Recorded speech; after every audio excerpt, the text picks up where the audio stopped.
Dobrodošli na današnji skupni novinarski konferenci. Ja, koronavirus je del našega vsakdana, vidi se tudi na današnjih maskah, ki jih nosimo in v tem, da poskušamo držati razdaljo. Danes so tukaj z nami predstavniki strokovnih institucij, ministrstev in gospodarstva, da bi nekako pred pričakovanim jesenskim novim valom poskušali povedati, kako preprečiti širjenje koronavirusa v delovnih okoljih in v različnih institucijah. In pa tudi, da kakšna je možna podpora, ki jo lahko strokovne službe nudijo pri načrtovanju ukrepov. In za začetek bi kar prosila profesor dr. Metodo Dodič-Fikfak, predsednico Kliničnega inštituta za medicino dela, prometa in športa UKC Ljubljana, ter takoj zatem profesor dr. Bojano Bejović, vodjo strokovne posvetovalne skupine pri Ministrstvu za zdravje, za besedo. Kar izvolite, prosim. Dogovorili smo se, če smem samo še to, da govorci danes bodo, ko nastopajo, brez mask, to, da jih boste lažje razumeli in slišali, ostalih bomo imeli pa gor. Hvala lepa. Hvala lepa. Verjetno se sprašujete, kateri so vzroki, da smo danes izpostavili delovno populacijo oziroma da jo želimo posebej zaščititi. Prvi vzrok je zagotovo to, da gre za ogromno skupino več kot 800 tisoč delavcev, ki preživijo vsaj 8 ur skupaj in to v delovnih okoljih, do katerih lahko celo lažje pride do prenosa okužbe. Poleg tega se nam približuje še zima, ki nam omogoča, da je ta prenos veliko lažji.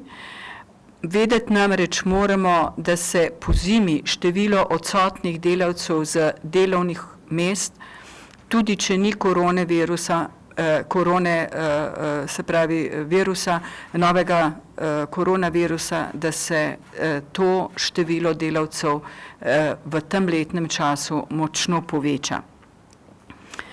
Študije po prvem valu v svetu so pokazale, da so prizadeti predvsem proizvodna, industrija gradbeništva in pa trgovine. Nikakor ne gre zanemariti, da so posebne proizvodne, kjer je prenos nedirektno z tesnim stikom, pač pa preko predmeta ali obdelovanca, ki ga obdelujejo isti delavci. Tudi če se delavci ne vidijo, isti predmet dobijo večkrat v roke. Drugi del velikih študij je posvečen predvsem psihološkemu učinku. Ugotovljeno je po prvem valu, da je več kot 10% delavcev, ki so se vrnili na delo po prvem valu in ki trpijo za posttravmatsko stresno motnjo. Zanimivo je, da se posttravmatska stresna motnja ne pojavlja in ni pojavljala v tistih delovnih organizacijah, kjer so imeli zelo dobro organizacijo varovanja in zaščite in kjer so pri teh zaščitah sodelovali delavci. Ni torej dovolj, da mi samo poskrbimo, ampak da delavci razumejo, zakaj in kako se morajo obnašati. Iz tega razloga smo, kot veste, ste pred 14 dnevi približno dobili pismo dveh direktoric direktorata, tako Ministrstva za zdravje kot Ministrstva za delo, v katerem pozivata delodajalce, naj pri skrbi za izdelavo akcijskega načrta, če sem bolj konkretna, kaj konkretno je potrebno v delovnem okolju narediti, da do okužbe ne pride, kontaktirajo svojega specialista medicine dela ali varnostnega inženirja. In to vas spodbujamo ponovno. Prosimo, da vsako podjetje zaradi specifičnosti kontaktira specialista medicine dela in ali varnostnega inženirja, ki mu bo pomagal z zelo konkretnimi nasveti, tako konkretnimi, da jih ne moremo drugi oddaleč dajati takih nasvetov. Hkrati smo na Inštitutu za medicino dela vzpostavili telefonsko številko, na katero bojo poklicali lahko specialisti medicine dela, ki ne bojo sami znali ali ki se bojo znašli v stiski, kako rešiti določen konkretni problem na delovnem mestu. Če bo zagata še hujša, smo povezani z Nacionalnim inštitutom za javno zdravje, kjer imajo specialiste, nekaj specialistov medicine dela in epidemiologov skupaj in bomo skupaj rešili tako imenovan nerešljiv ali pa težji problem. Vsi odgovori, ki bojo kompleksnejši, bojo tudi objavljeni na spletnih straneh inštituta, vse imate napisano na listu, ki ste ga dobili. In na koncu,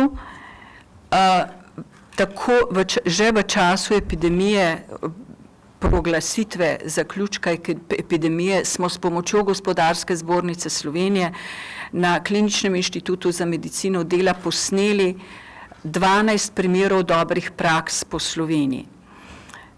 To je zdaj pripravljeno, filmi so tako na spletni strani na razpolago, kot če bi katerikoli delodajalec želel zaradi boljše resolucije film na ključku, ga lahko dobi. Tako da si te primere lahko večkrat pregledate, pogledate in se lahko potem tudi obnašate. Če bo kakršnokoli vprašanje v zvezi s to verigo pomoči, smo vam seveda vse skozi na voljo. Hvala lepa.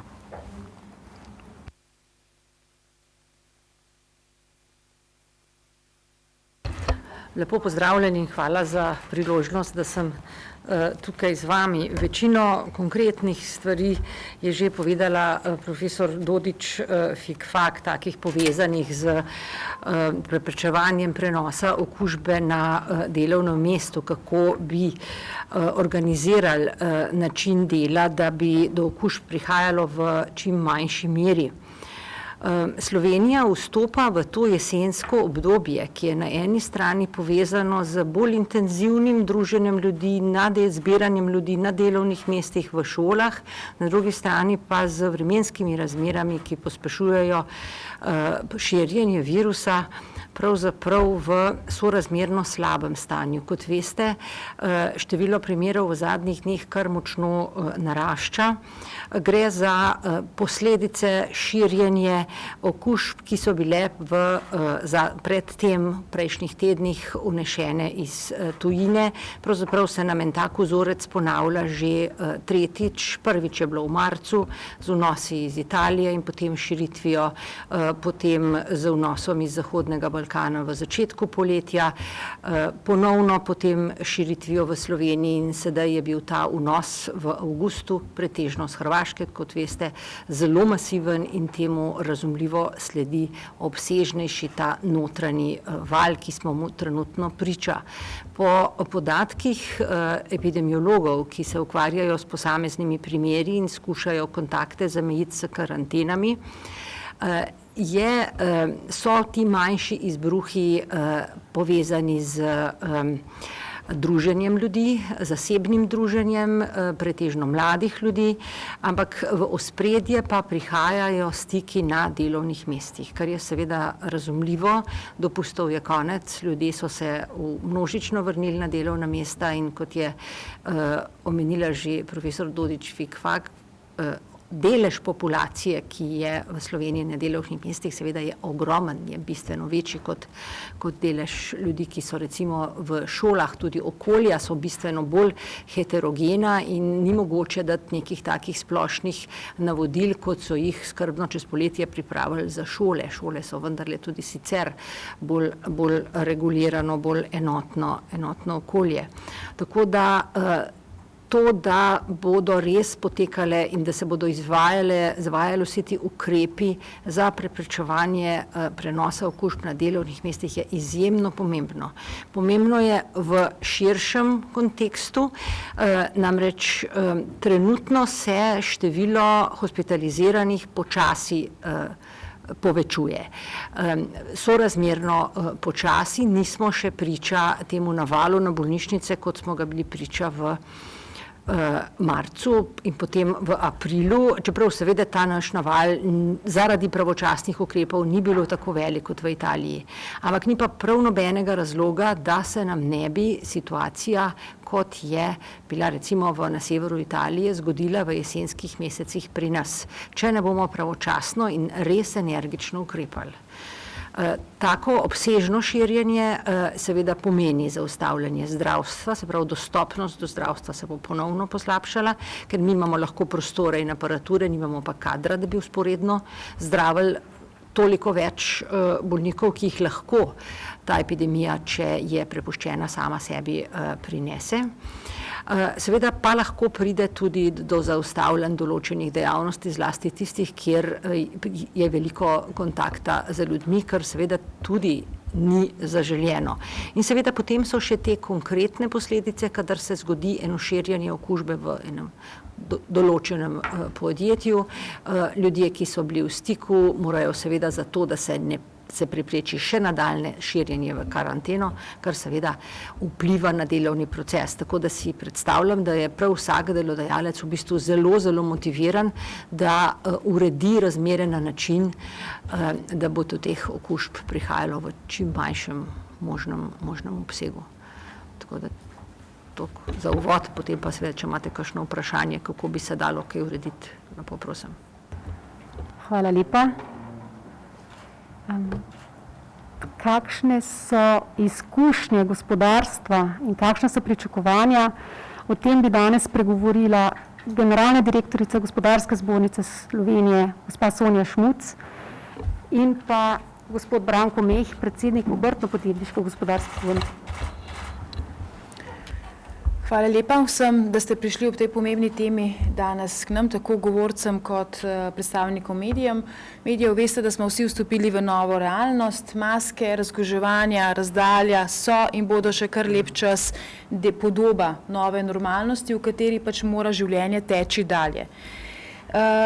K uspešnemu obvladovanju epidemije doslej v Sloveniji, in to slišimo tudi od kolegov iz tujine, je veliko prispevala stroka, ko je začela izdajati konkretna navodila. Moram reči, da v začetku je vsaj na področju gospodarstva tega manjkalo. Nismo dobili konkretnih, specifičnih navodil, kako organizirati delo v proizvodnji, v trgovini, v prevozih ali kjerkoli drugje, ker to niso enake situacije. In v teh trenutkih so se podjetja večinoma skušala znajti sama, pogosto o pomoči medicine dela. Na Gospodarski zbornici smo jih podprli z intenzivnim informiranjem o dobrih praksah in preventiva je v tistem prvem valu odlično stekla. Na naši posebni spletni strani smo samo v 3 mesecih zabeležili 150.000 obiskov.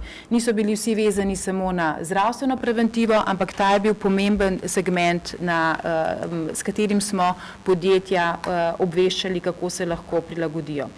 Tudi zato v prvem valu v podjetjih nismo imeli nobenih večjih izbruhov, seveda pa to ni nobena garancija, da bo tako ostalo tudi vnaprej. Je pa izkušnja zaenkrat dobra in mislim, da tudi vliva lahko veliko zaupanja v to, kako se v podjetjih organizirajo in kaže na to, kako resno so vodstva podjetij vzela razmere in kako so želela zaščititi zaposlene, zopet skupaj z strokovnjaki, ki to področje obvladajo, pogosto skupaj tudi z sindikati v podjetju, ampak največja zahvala gre pa zagotovo oziroma zasluga, gre pa zaposlenim, ki so ta navodila spoštovali in s tem tudi omejili tveganje. Zato je odgovorno za to, da v delovnih okoljih ne prihaja do izbruhov tako na strani vodstva, da zaščiti zaposlene in kupce, partnerje, s katerimi prihajajo v stik, ampak tudi vseh ostalih, zlasti torej zaposlenih, ker na koncu je dovolj, da ob vseh ukrepih, ki jih podjetje uvede, samo eden zaposleni, ki je okužen, tega ne upošteva in je lahko zadeva pravzaprav potem kar precej dramatična. Za širjenje dobre prakse v gospodarstvu pa moramo pohvaliti seveda tudi uradne inštitucije, ko so v bistvu nekako se spoprijele tudi s to situacijo in so začele v hodu, tako rekoč, ko smo se sproti učili, dajati tudi smernice in navodila in znala tudi spremeniti navodila, ko so se ta pokazala za neživljenjska. Torej tukaj moramo reči, da gre za neko fleksibilnost in hitro prilagajanje, kar cenimo in kar je tudi omogočilo, da teh izbruhov ni toliko bilo. Tudi Filmčki, ki jih je omenila dr. Dodič Fikvakova s primeri dobrih praks, so nekaj, kar bo za ta drugi val dalo zelo dobro podlago, ko lahko v detalje pogledaš, kako neko situacijo razrešiti, da ne prihaja do prenosa okužb. Na tem mestu bi se zato zahvalila tako skupini dr. Beovićeve, ekipi na NIJZ-ju in pa Inštitutu za medicino dela za vaše požrtvovalno delo in iskanje rešitev, ki omogočajo življenje in delo v teh novih razmerah, v tej novi normalnosti.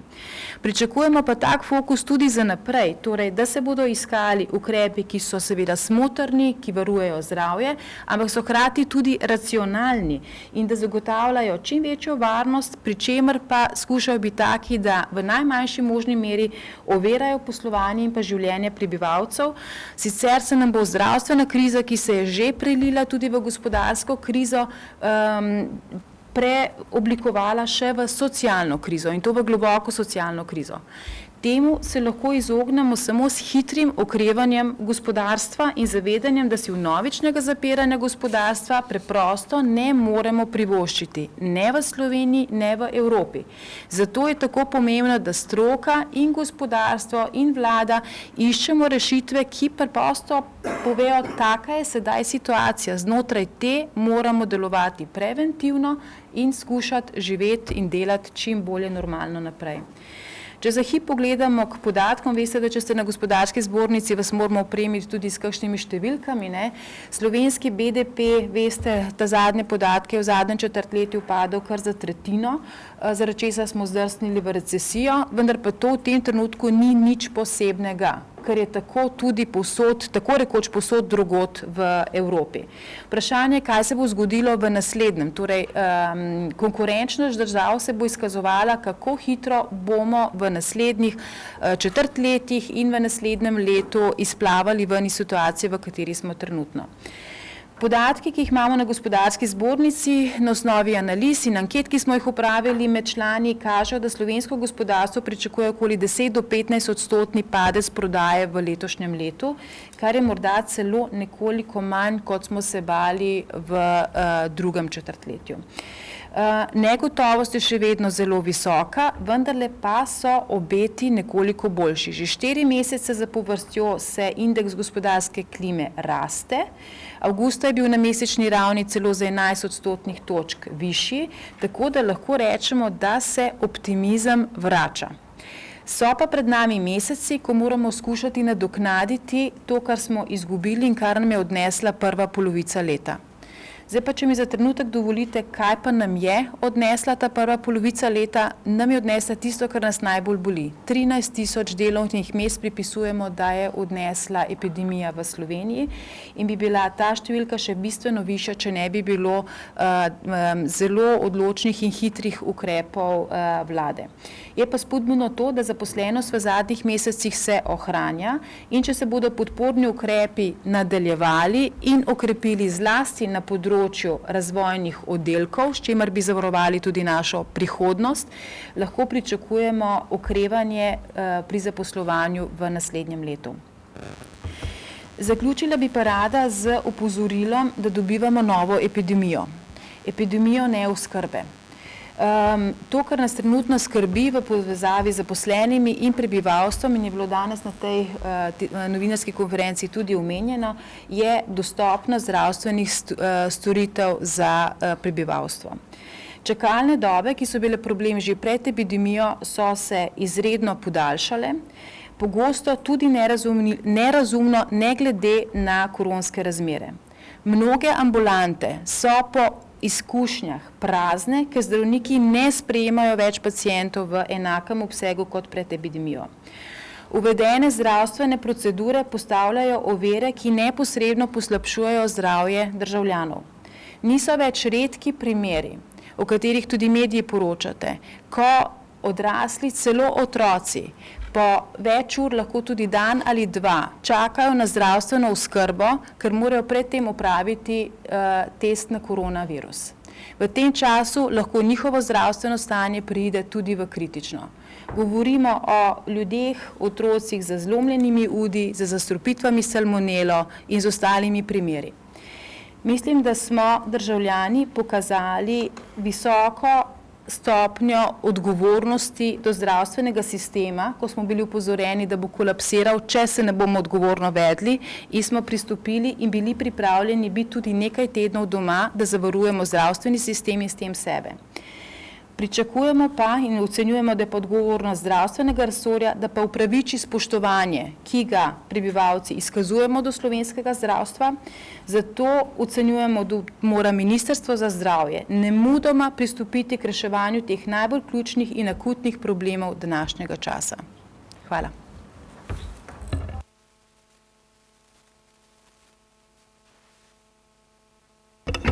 Lep pozdrav v imenu Obrtno-podjetniške zbornice Slovenije vsem prisotnim v tej dvorani.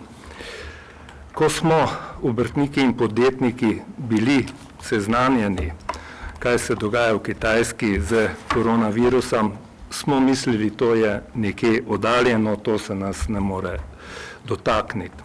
Seveda, kaj hmalo smo bili seznanjeni, mislim tu, da se to nahaja v Evropi, v naši neposredni bližini v Italiji. Še tu smo gledali, pač bomo naredili vse, da do tega do nas ne bo prišlo. Kar kmalu se je ta koronavirus ali COVID-19 dotaknil tudi Slovenk in Slovencev. Tako da smo bili v nekem položaju, kako zdaj naprej. Zaščitnih sredstev ni bilo tega, ni bilo onega. In na vse zadnje, potem kaj naprej. Vlada, moram povedati, je šla v pravo smer. Zaprla je gotove obratovalnice, tam, kjer je bil neposreden stik z ljudmi, in preprečila na ta način nadalje širjenje ali saj omejila širjenje te zelo nevarne bolezni. In seveda, potem, ko se je to dogajalo v slovenskem gospodarstvu, ne v turizmu, v gostinstvu, pri avtobusnih prevoznikih, kateri pač so izvajali oziroma te avtobusne prevoze, seveda v celotnem gospodarstvu zbolevali so ljudje in slovensko gospodarstvo je se s tem tudi pešalo. Bili smo vezani tako na nemško, tako na avstrijsko in seveda evropsko ali svetovno gospodarstvo, nismo imeli več rezervnih delov, nismo morali več delati, ljudje so zbolevali. Tu moram jaz tudi osebno pohvaliti zdravstvene delavce, kateri so dejansko bili tedaj res neumorni, delali noč in dan in da so to krizo tudi nekako omejevali. Z pripovedjo gotovega obratovanja, vi veste, da pač, če nič ne proizvajaš, tudi nikjer nimaš nič vzeti. Stroški so nastajali so stroški elektrike, nastajali so stroški zaposlovanja, ljudje niso tudi videli več izhoda v svojih delavnicah, v svojih podjetjih, nikako se jim je pridočilo, da bodo vsi šli na zavod za poslovanje.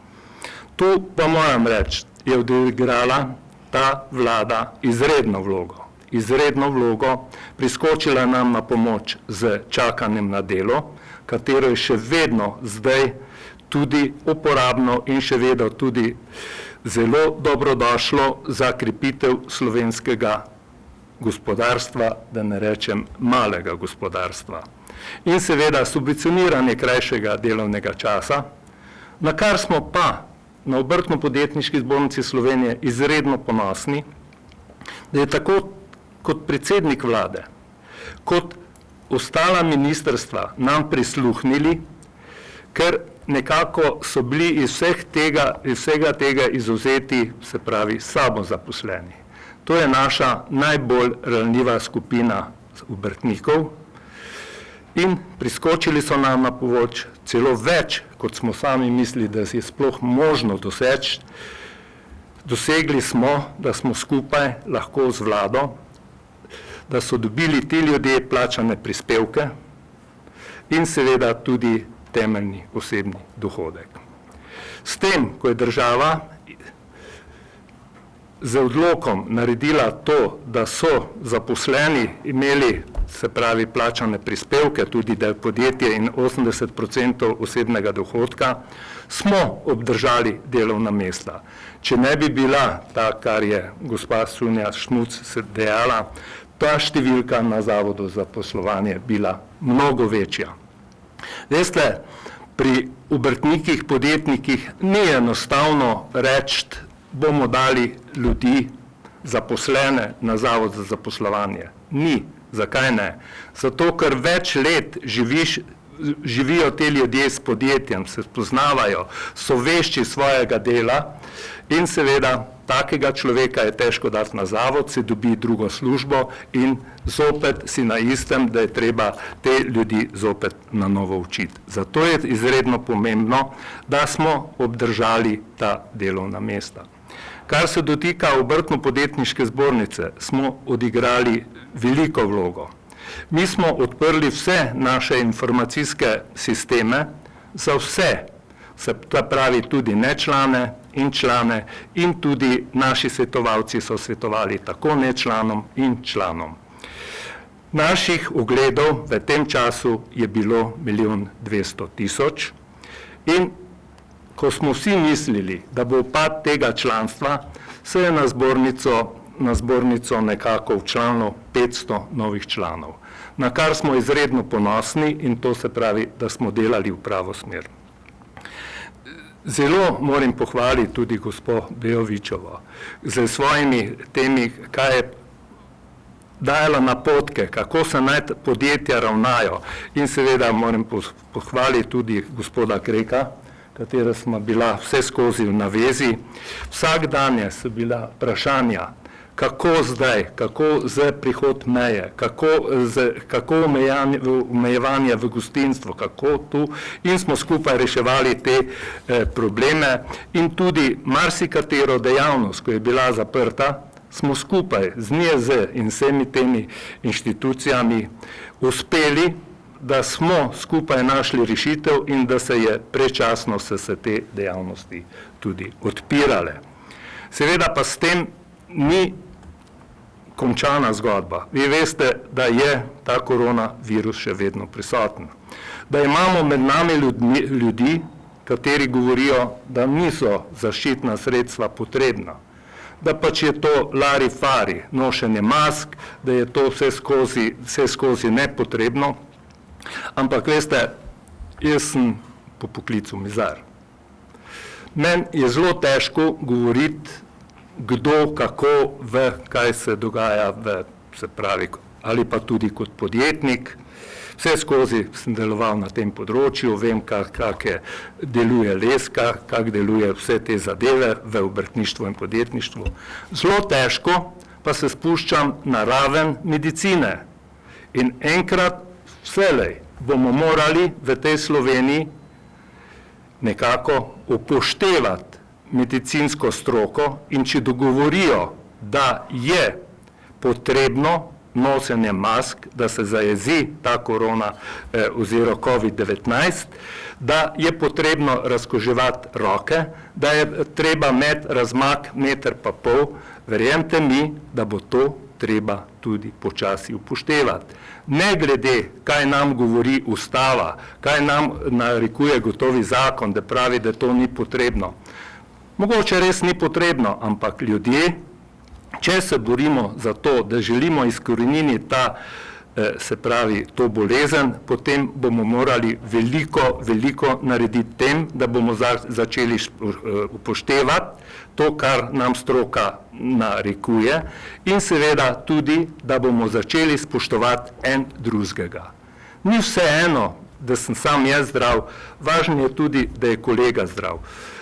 Seveda, glede tega, da pač si slovensko gospodarstvo več ne more privoščiti, resnično si več ne more privoščiti, da zapremo svoje obratovalnice oziroma da z odlokom vlada to zapre, potem, verjemite mi, bo v Sloveniji katastrofa.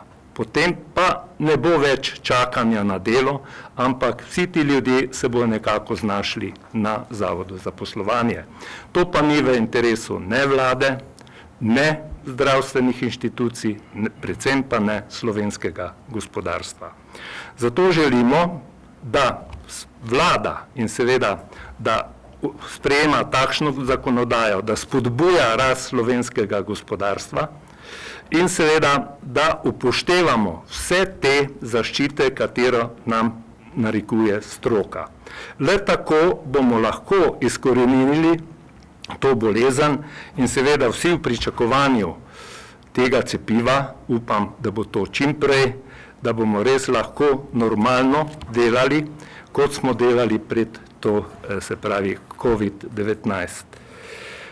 Vi veste, da nekatera podjetja so danes delajo pod 50% zmogljivosti. Govorim o malih obrtnikih in podjetnikih. Ali pa tudi nekatera velika podjetja bodo rabili ne samo še nekaj mesecev, govori se v nekaj letih, da bo v taki kondiciji, kot so bili pred to boleznijo. Upam, da bo temu tako. Mi na Obrtno-podjetniški zbornici se še bomo naprej trudili, da bomo dober suport našim obrtnikom in podjetnikom in seveda apeliramo na delodajalce, da apelirajo na svoje zaposlene, da kljub temu, če je njihovo razmišljanje drugačno, da poslušajo ne stroko, da začne poslušati stroko in da se začne obnašati odgovorno in nosijo ta zaščitna sredstva. Seveda ta zaščitna sredstva so za mnogo katerega moteča. Tudi nekako z gostinske sekcije na Obrtno-podjetniški zbornici Slovenije dobivamo, da se pritožujejo, se pravi natakarji, kuharji, da morajo imeti to masko skozi gor. In celo predlagajo, da bi država dala jim za to neko subvencijo. Pač treba o tem tudi razmisliti, to da živeti, dokler ni cepiva, dokler ne zajezimo, bomo morali živeti s tem koronavirusom in seveda vsi skupaj pa moramo narediti vse, da ne bomo zopet zapirali naše obratovalnice, da ne bomo zapirali naša podjetja in seveda, da se ne bomo govorili v minimalnih plačah, da bomo govorili v dostojnih plačah, ker slovenska podjetja so to zmožna in so dobra podjetja. Jaz vsak mesec obiščem 2 podjetnika, 2 obrtnika in moram vam povedati, da sem izredno presenečen, kakšna podjetja imamo, kako napredna podjetja, kako urejena podjetja, izvozno naravnana in seveda tudi doma, za domači trg je treba poskrbeti, tudi tu je treba vedeti, da ljudje, če bodo imeli dokaj normalno zaslužek, potem bo tudi domačna potrošnja se tudi krepila. S tem pa tudi zavest in seveda tudi izobraževanje na področju, da moramo za gospodarstvo res veliko narediti in seveda v teh kriznih časih, kateri so med nami še in upam, da ne bo se še ta korona povečeval, da bomo res upoštevali stroko in da bomo res od tega odšli zmagovalci. To je odvisno življenje naših državljank in državljanov. Hvala lepa gospodu Mihu. Sedaj bi pa prosila za besedo gospoda Milana Kreka, direktorja Nacionalnega inštituta za javno zdravje. Prinesel je nove številke in pa nekaj o priporočilih. Kar izvolite.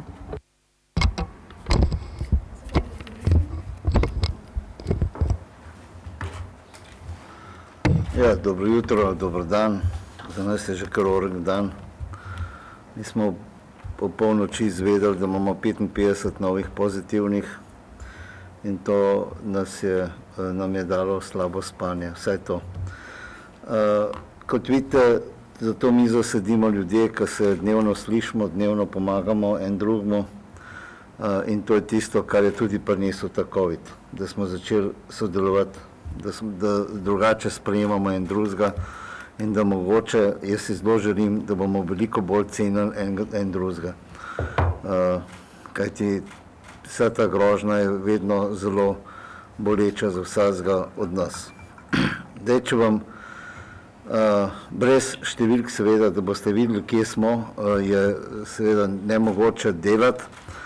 Zato sem pripravil tole prezentacijo, ki bo imela tudi kakšne napake, ker je bila zelo hitro pa še po noč delana.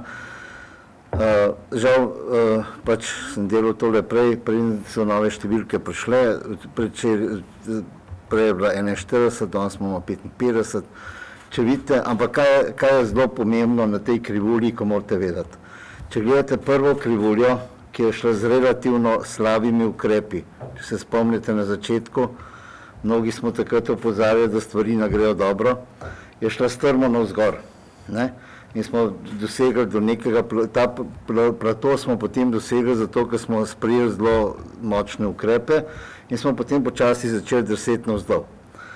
Zdaj sedanja krivulja se pa zelo počasi dviga, zato ker imamo zelo skozi ukrepe. In vsem tistim nevernim Tomažem, zdaj sporočam, da pravzaprav zaradi ukrepov, ki jih pa izvajajo tisti, ki verjamejo v ukrepe in v stroko, imamo tako milo situacijo glede na ostale države, ki vam bom pokazal potem. In gremo počasi gor in skrati tudi že zdaj pripravljamo nove ukrepe, da bi stvari zajezili. Še prej, preden se bodo stvari razplamtele. Zdaj, mislim, da je prav, da vam zdaj povem, kakšna je situacija od sinoči. Nimamo še 15 je še v preiskavi, ker imamo pač kadrovske omejitve in importiranih je 9, to se pravi 9 smo jih prinesli iz tujine. Ampak kaj je pomembno, zdaj vam bom države povedal. 3 iz Hrvaške, 2 iz Švice, to se pravi, zdaj se začeli prihajati iz drugega dela, eden iz Nemčije, z Nemčijo imamo zelo bogate gospodarske stike, potem en iz Rusije, eden iz Kosova in eden iz Pakistana in eden iz Mađarske. To so pač ta iz Mađarske znotraj klastra, ki ga spremljamo. Kar nas najbolj skrbi je to, da imamo neznani vir po 14. Ljudje nam nočejo več povedati, kje so bili, na kateri zabavi so bili in tako naprej, ker nočejo prizadeti svojih prijateljev in tako naprej, da bi šli v karanteno. Jaz lepo prosim, da to nehajo s tem, ker s tem, če oni ne povedo, s kom so bili, oni pustijo, da vsi tisti, ki so okuženi, naprej trosijo. In seveda jih dobimo potem kasneje, ampak jih žal dobimo prepozno. In zato se nam tudi povečuje številka, ker to je po našem mnenju en ključnih momentov v tem trenutku, da ljudje nočejo sprejeti resnosti te bolezni in da, ko jih sprašujemo, kje so bili, potem je zadeva taka. Grejo v Zrče v avtu, najmanj 5 jih je noter, pride nazaj, eno toliko zboli, da morajo iti za testiranje, ne pove, da je bila s temi 4, oni ostanejo izven karantene, v karanteno morate iti pa mama pa oče, ker živita v istem gospodinstvu. Tako izgledajo stvari v vsakdanji praksi, samo en tak primer sem vam povedal. Še vedno, čeprav mi razlagamo, da tesni stiki, ne delati tesnih stikov, smo imeli včeraj možakarja, ki je bil na plesnih vajah, ki je imel tesne stike, se veste, na plesnih vajah ne morate imeti ne tesnih stikov, razen če imate kakšne sodobne plese, z 20 osebami. Pa se ve, da se ne sme imeti tesnih stikov in tako naprej. Pa imamo vseeno plesne vaje in tako naprej in tako naprej. Torej, to je te 2, ampak kaj je pa še dober pokazatelj pa to, da imamo od lokalnih virov okužb, od 16, da je to 12 tistih, ki so iz epikarantene, to se pravi tisti, ki so bili v karanteni in pač niso okuževali naprej. No, potem gremo naprej, tudi kumulativa nam raste, to se pravi vsak dan imamo večje število ljudi okuženih. Zdaj, to je najnovejše stanje, pa to je že z današnjimi podatki. Vidite, da nam žal R noče past pod tisto rdečo črto, ki bi pomenila nekako varnost, da se pač umirja epidemija.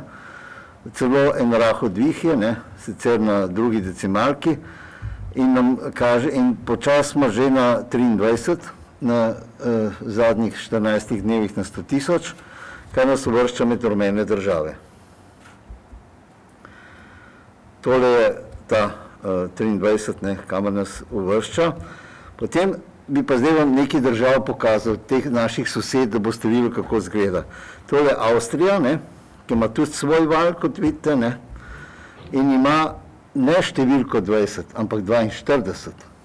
Danes 43, nekaj tazga.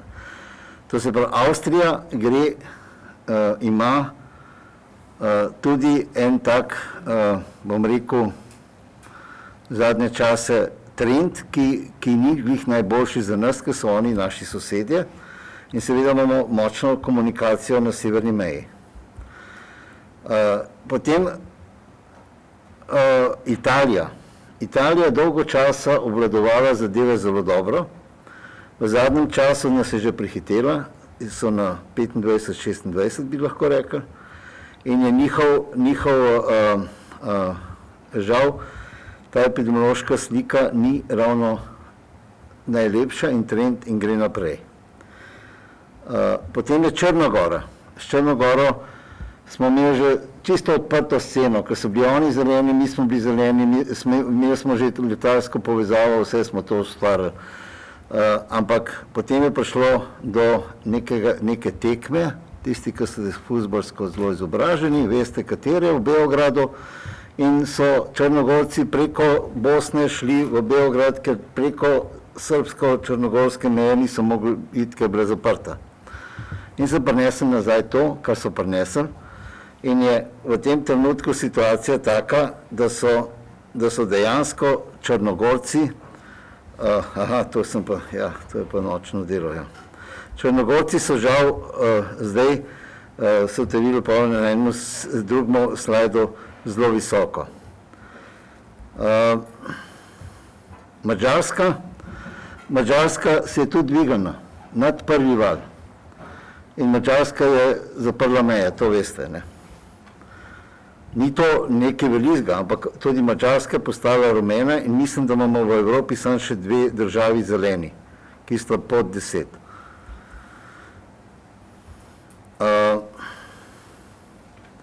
No, takole je trend novo okuženih oseb na Madžarskem, kar ni lepa slika. Zdaj pa naš nemški partner, ne, mi imamo veliko v Nemčiji partnerjev, to se pravi gospodarskih, ne, je tudi nekako v nekem vzponu. Takole imajo 1200 jih imajo na dan. BiH je rdeča država, že dolgo časa z visoko stopnjo okuženosti. Mi imamo seveda zdaj problem, ker imamo zelo veliko delovne sile iz BiH-a, ne? In jih v nekatere naše firme slovenske jih vozijo dnevno z avtobusi. In je to zelo velik problem in bojo mogli njihovi medicinci delati zelo velik grad na tem, da bodo obvladali situacijo, da ne bojo imeli okuženih. Kajti, a veste, mi zelo sodelujemo z gospodarstvom in vi imate te velike firme, imajo tekoče trakove in če jim 3-4 zmanjka na tekočem traku, se tekoči trak ustavi. Je zelo težko potem proizvodno pelati naprej. Tudi vidite, da Bosna ima svoj vrh, to je ta Črna Gora, ki je zdaj na 118. Zdaj pravzaprav vidite, če pa pogledate tale zemljevid, je pa dejansko cela Evropa nad 20. Tudi mi smo nad 20, zelo redka država ima kakšne majhne regije pod 20. In če pogledate še tale graf, potem je popolnoma jasno, da gre v Evropi, gremo v naslednji vrh. To se pravi, gledano z gospodarskega vidika pa zdravstvenega vidika, se moramo zelo potruditi, da bomo obvladali situacijo, ker smo v, bom rekel, geostrateškem območju, ki je v tem trenutku v porastu. Ne? In tole imate pa države, kako se pravzaprav stvari gibljajo. Najbolj seveda je Luksemburg, pa mislim, da Španija. Ne? Španija je čez noč šla v zelo hudo situacijo.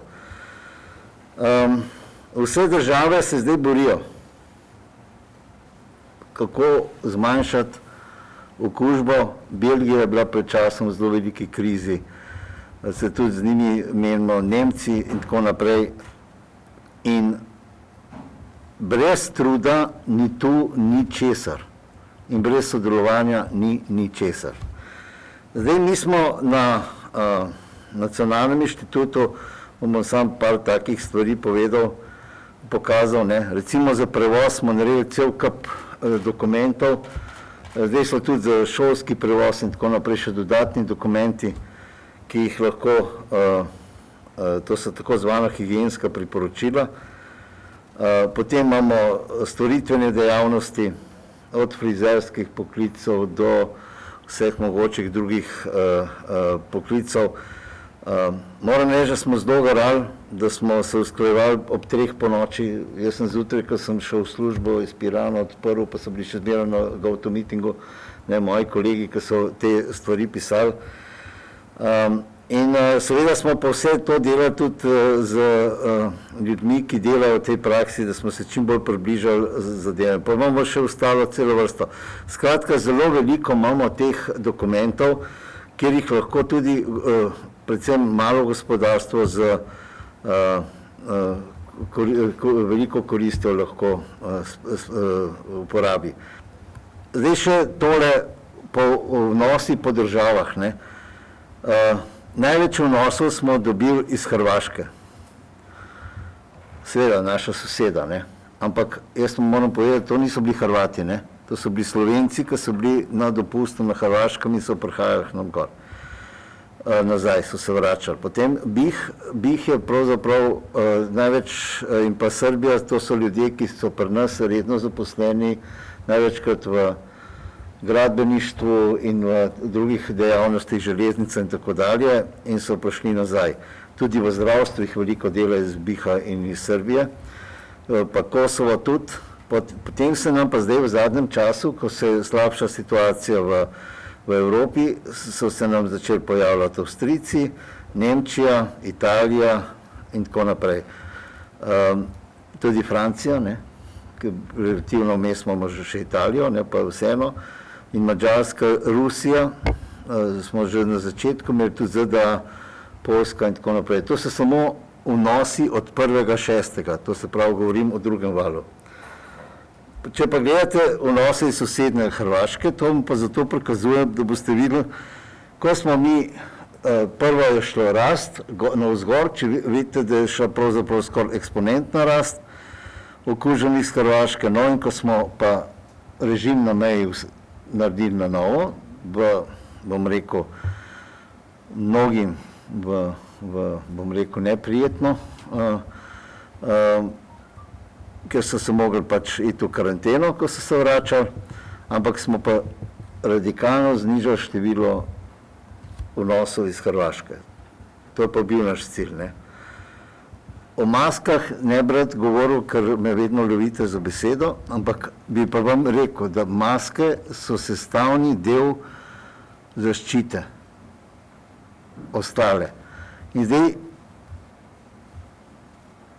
mi mislimo, da brez mask v določenih okoljih pač ne gre. Zdaj vi kot novinarji itak veste, smo vas dobro zbrifirali okrog mask v šolah. Seveda pa tudi mi želimo, da so maske tudi tam, kjer se ne da zagotoviti razdalje. Recimo, vi imate zdaj vsi maske, ker če gremo z metrom, niste na pravi razdalji. Tudi pričakujemo, da so ljudje tudi navadili, če so zunaj v gruči, da imajo masko. Recimo, če ste gledali finale Celje, kdo bi v Celje, pa še nekdo, smo mi dali dovoljenje, da so na 2 zica vmes, pa 1 vrsta vmes in tako naprej. Kje so bili gledalci? Vsi na kupu brez razdalje, pa na virusu. Ne? In to imamo mi problem, ko mi damo dovoljenje, da se na prireditev dogaja, ampak poje pa vse drugače. In tukaj pričakujemo, da bodo tudi organi, ki morajo izvajati nadzor, bili bolj strogi.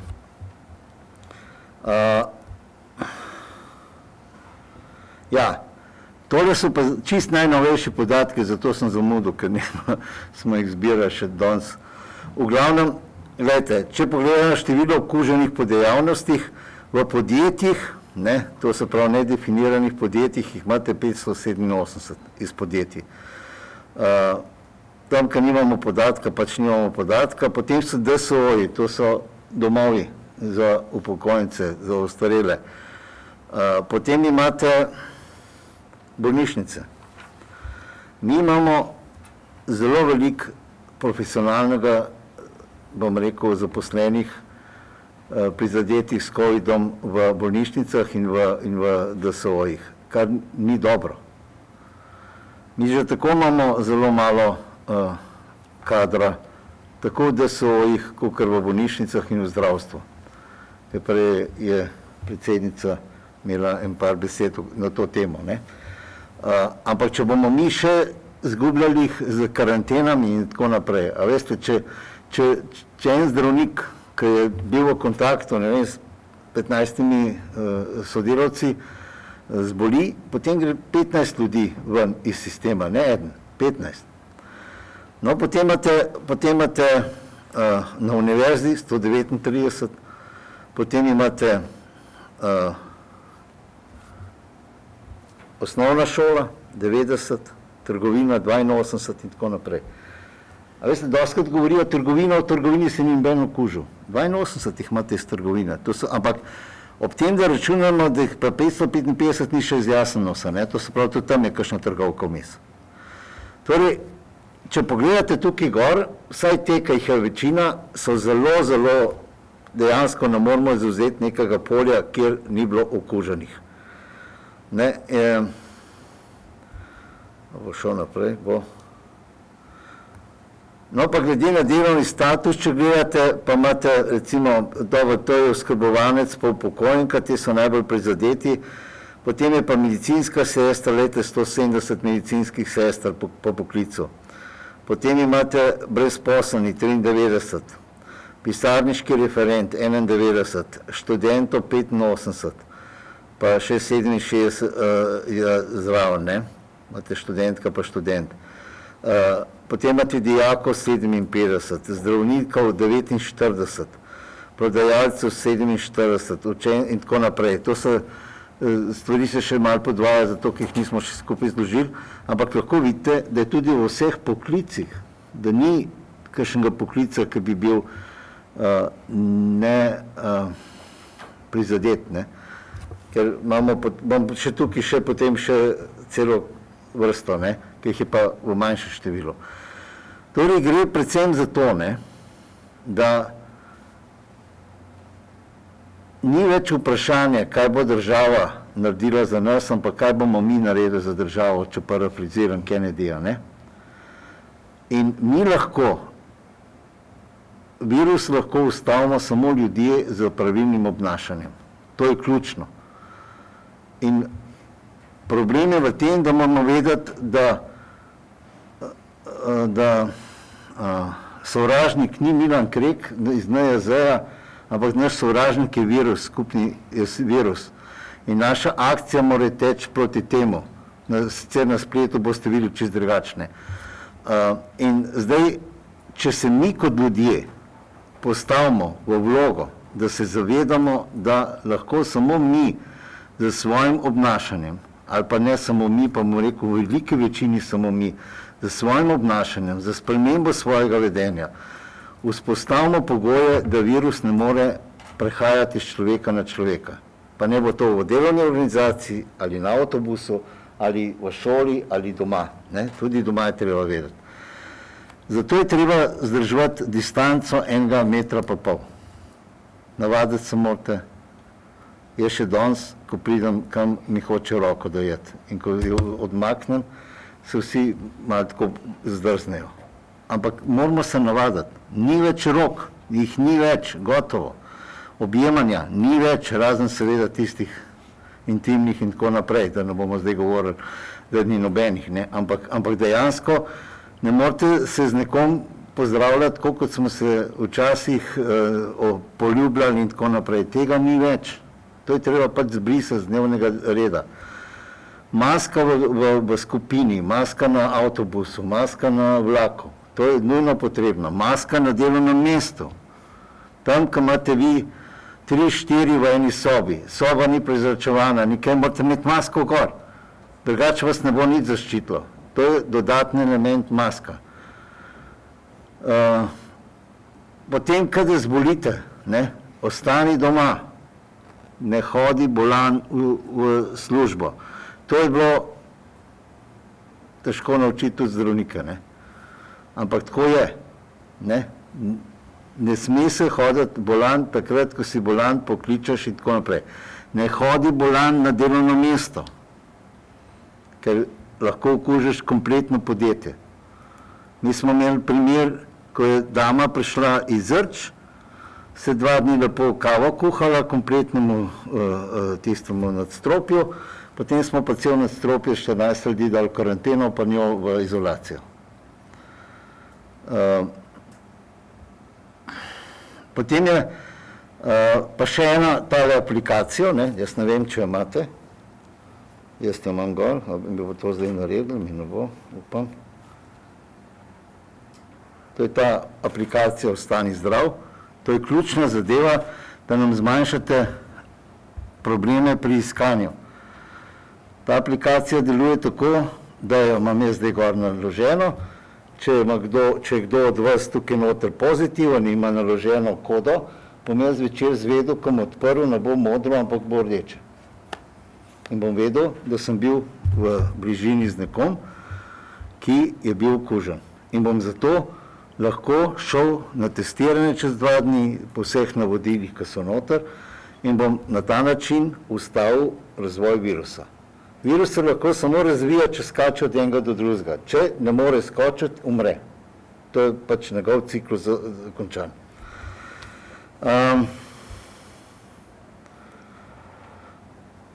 Tako, jaz pravim, da zato, da bo gospodarstvo lahko dobro preživelo in da bo lahko preživelo nas, ker sicer da bomo mogli mi biti na standardu, kakršnega si želimo, je pomembno, da se držimo teh stvari, kar sem zdaj rekel, povsod. V športni dvorani, na delovnem mestu, v avtobusu, povsod, kjerkoli se nahajamo. Ker jaz bom rekel takole, smo še visoko nad oblaki in še nismo pristali. Nismo še pristali v realnosti, mnogi so še tam gor, tukaj je pa realnost. Realnost pa žal taka, kot je. Nič drugačna. In če ne bomo sprejeli take, kot je, se ne bomo mogli z njo spopasti na način, da bomo lahko jo obvladovali. In za konec, jaz bi zelo želel, da imamo z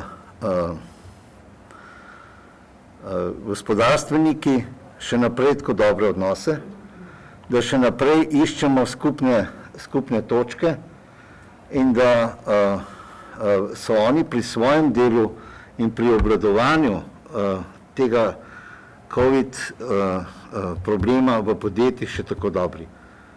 Veste, mi imamo celo vrsto podjetij, ki tudi v najhujši epidemiji ni zaprlo vrat in nima nobenega okuženega.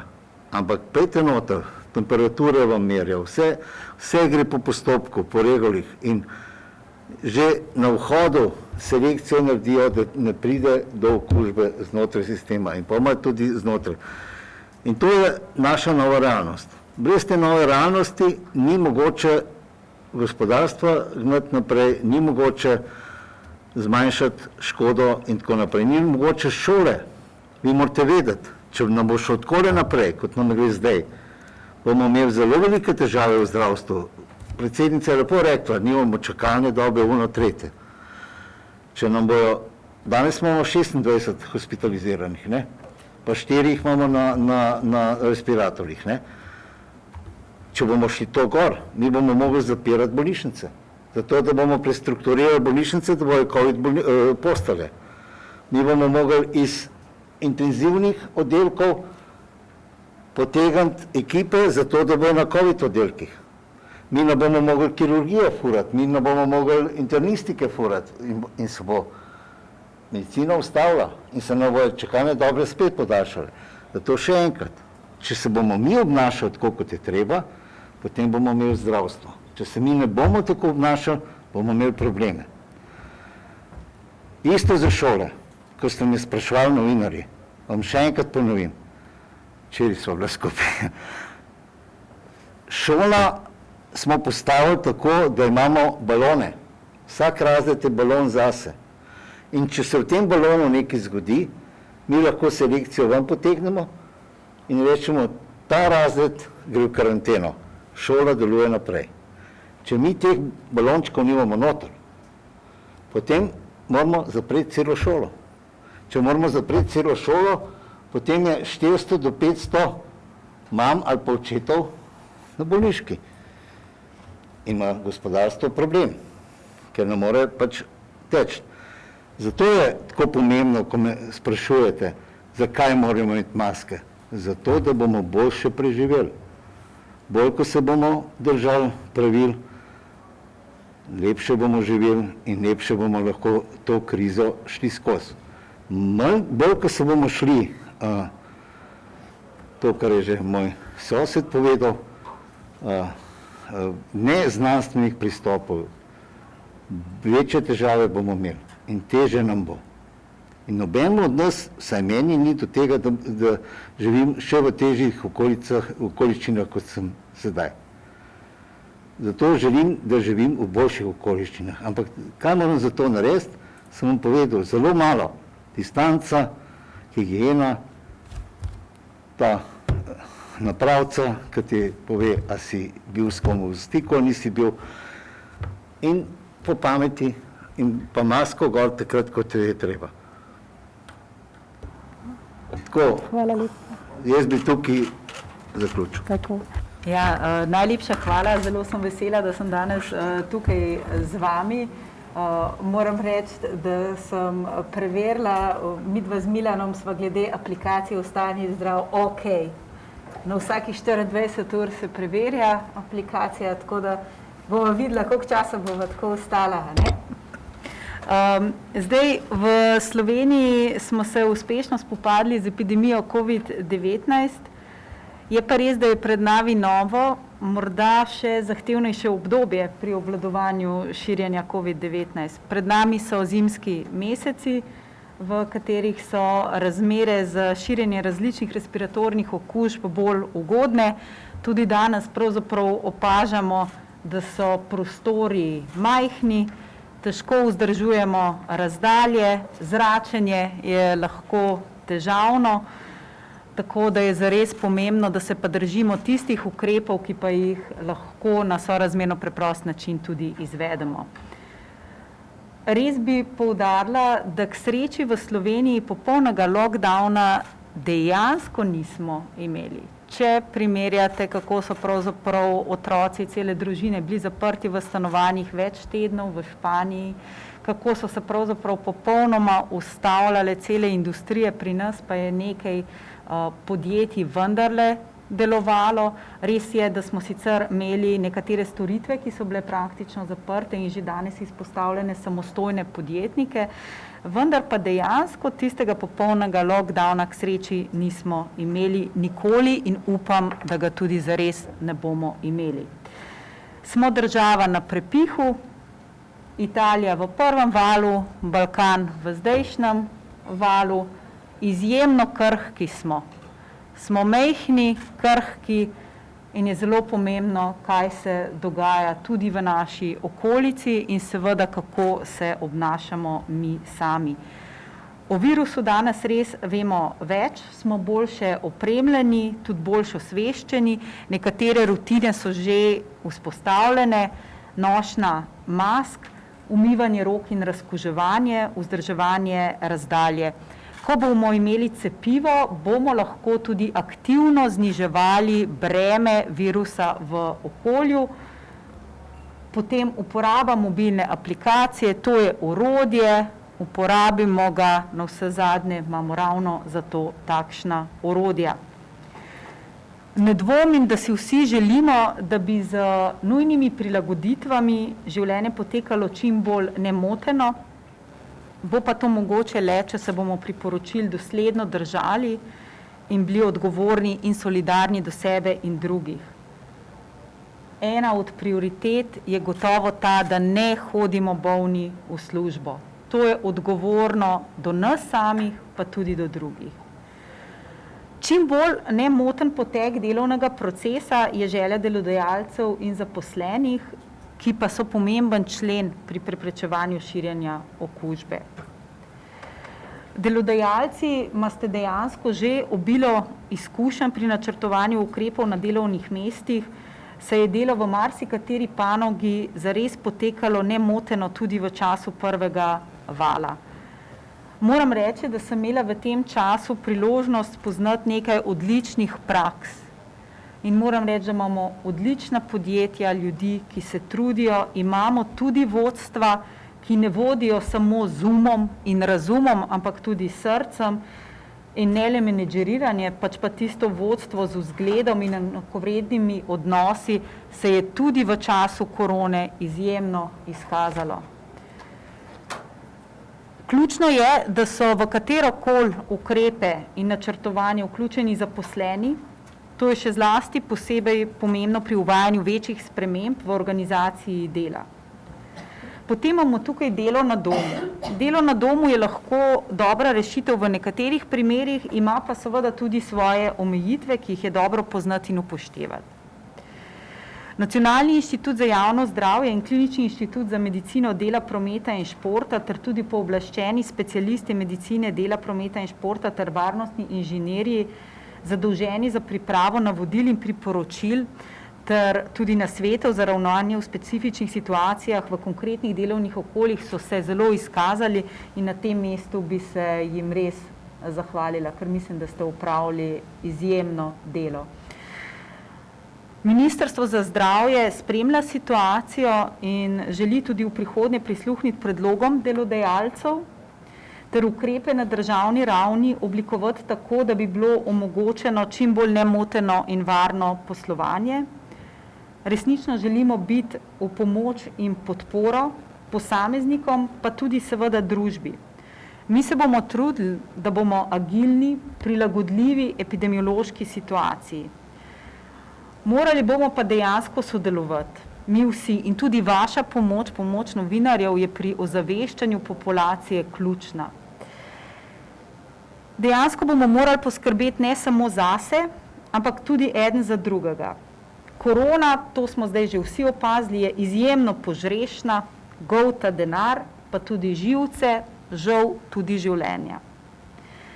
Moramo si pomagati, da bomo ne le preživeli, ampak da bomo morda po koncu te koronske krize tudi dejansko živeli bolje.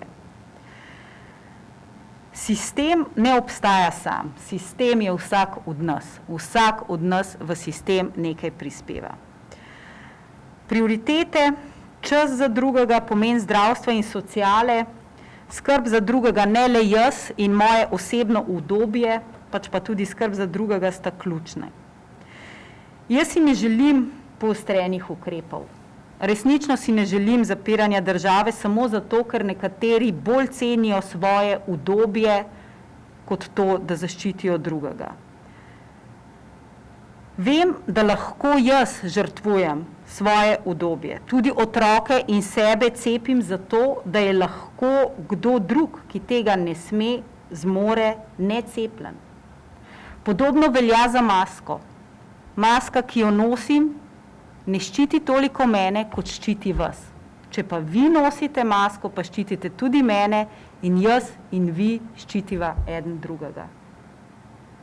Če se bomo tega naučili pri koroni, kako zelo pomembno je to sodelovanje in ne le skrb samo zase in svoje lastno obdobje, potem jaz verjamem, da ko bo koronske krize konec in je bo konec, to vem tudi zato, ker je tudi španska gripa minila in vem, da bo tudi ta. In če bomo iz tega išli pametnejši in boljši, potem bo to za vse nas dobro. Hvala. Ja, lep pozdrav vsem tudi v mojem imenu in v imenu našega ministrstva. Tudi jaz, če začnem z aplikacijo, lahko rečem, da sem v zelenem območju, tako kot moja dva predhodnika. Drugače bi pa rekla, da ta bolj varno in zdravo delovno mesto ne pomeni samo boljšega počutja delavcev na tem delovnih mestih, ampak dejansko to pomeni, da varnost in zdravje pri delu lahko rešita življenje. Epidemija COVID nas je v bistvu vse skupaj in tako delodajalce kot tudi delavce zopet opozorila na to, kako pomembna je varnost in zdravje pri delu in kako pomembno je, da ima vsak varno in zdravo svoje delovno okolje, da hodi v varno in zdravo organizacijo in da so tudi njegovi sodelavci zdravi. Predvsem spoštovanje teh preventivnih ukrepov v jeseni nam bo lahko zdaj pripomoglo, da ne bomo rabili ustavljati celotnega javnega življenja, tako kot smo ga morali spomladi. In zavedati se moramo, da se teh preventivnih ukrepov se moramo držati tako v zasebnem življenju, kot tudi na svojem delovnem mestu in pa v delovnem okolju. Na tak način bomo skupaj ohranili delovna mesta in to je tudi ena izmed prioritet našega ministrstva, se nam je uspelo s temi ukrepi in PKP zakoni ohraniti preko 300 000 delovnih mest. Kot že rečeno, varnost in zdravje lahko rešita življenje. In zaradi tega smo se tudi odločili, da skupaj z Ministrstvom za zdravje naslovimo na delodajalce, na izvajalce medicine dela, prometa in športa in na vse strokovne sodelavce, ki izvajajo varnost in zdravje pri delu, dopis, tako kot je omenila to že gospa Dodič-Fikfak, kjer smo vse te deležnike upozorili, kako pomembno je sodelovanje drug z drugim in da so v tej verigi in v tem, da se preprečuje COVID-19, njihovo delo, njihovo sodelovanje res zelo pomembni. Pri tem je potrebno res poudariti, da samo ti strokovni sodelavci, ki so imenovani za varnost in zdravje pri delu in samo tista medicina dela, prometa in športa, ki dejansko sodeluje z podjetjem, pozna konkretna delovna mesta, pozna konkretno delovno okolje in lahko samo oni resnično pridejo do takšnih preventivnih ukrepov in jih določijo, ki bodo v podjetjih resnično preprečevala prenos nadaljnjih okužb.